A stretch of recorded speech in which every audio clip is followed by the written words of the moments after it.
What is your policy in reducing proposed budget in a certain department when in fact you do not have an expertise on the aspect of governance of that particular department? Halimbawa po sa judiciary at saka sa Department of Migrant Workers. Do you have experts that gives you guidance bago kayo mag-slash ng proposed budget ng isang departamento? Bukod po doon sa mga lumalapit sa inyo at nagpresent po ng kanilang proposed budget. Mr. Chair, Your Honor, when a budget is proposed to DBM, when an agency goes to DBM to propose their budget level, there are two things which we consider. Okay. Number one is the cost of their ongoing programs and projects. And this comprise the tier one. What we call the tier one is the cost of ongoing programs and activities, regardless of whether an organization or an entity has outputs or produce outputs. Number two, we now consider also the absorptive capacities of agencies and departments. Okay. Because in many instances, continuing appropriations are not used, or not even released during the year that it was appropriated. Let's start with the Department of Migrant Workers, which I'm the committee chair. Nag-request po ng CAPEX ang OWA for 2022 ng 281,116 pesos. Tinabla niyo po, meaning zero. Kahit man lang sana katiting, inaproba niyo, wala.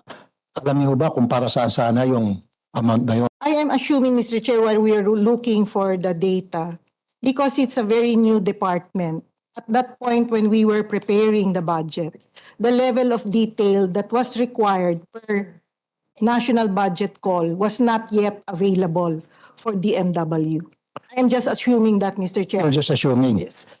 Yung 281 million na nirequest po ng OWA, tagal na po yan. Time and time again, they've been requesting amount para sa kanilang CAPEX. And time and time again, palagi niyo po tinatabla.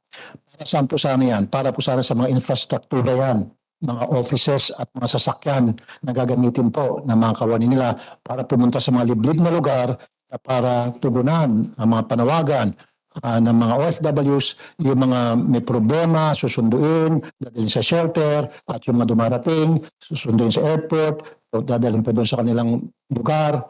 And kinatapos niyo po yan, you're acting like God. That's the reason why, kanina akala ko narinig ko talaga, pero sabi mo din sinabi, dapat to, meron kayong expertise in a particular department on the aspect of governance of that particular department na kina-slash po yung budget. Hindi kayo slash na slash. Unfortunately, we have current regulations which state that for government vehicles, it has to be 7 years before it is replaced.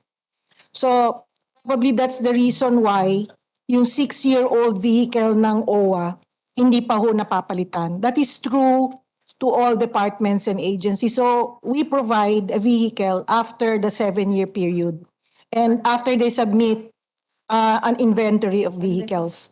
So, ano po yan? Batas po natin yan? It's a COA guideline, Your Honor. Okay. Nito pong huli, ito pong pandemic na ito, binigyan natin ng OWA ang authority to rent motor vehicles, especially for OFWs. Pag hindi naman po roadworthy na yung sasakyan, pinapalitan naman po at ino-authorize ng DBM yung amount. It is really based on the representation of the department of the agency. Okay. Sana po, binusisi nyo muna ng gusto itong 281 bago nyo po ni-slash. Kasi tinanong ko po yung OWA kayo mo ba ay tinanong muna o pinagsubmite ng mga dokumento to your budget being slash? Wala. Sabi wala po eh. Basta din-slash na lang. They didn't even ask for documents from us. Mr. Chair, contrary to what OWA represented, we normally ask agencies and departments to support their infrastructure projects, especially because this is a new department. We're extra sensitive to new departments. And OWA is not a new department. no, Madam Yusek.